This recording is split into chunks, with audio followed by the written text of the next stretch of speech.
Dior has just released the full versions of Jisoo's video for the Dior Addict Lip Glow campaign.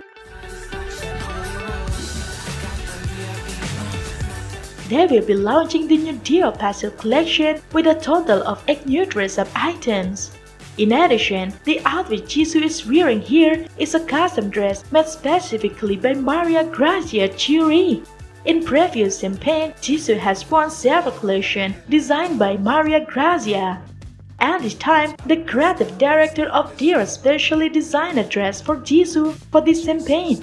For information, at the DIOR Paris Fashion Week, Maria Grazia was seen to be very fond of Jisoo.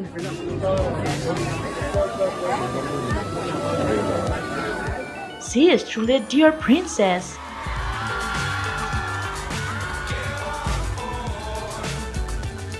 On the other hand, ILAND2 has released a teaser for the sign-out song where Rosé is participating. After listening to the intro, many fans found it familiar.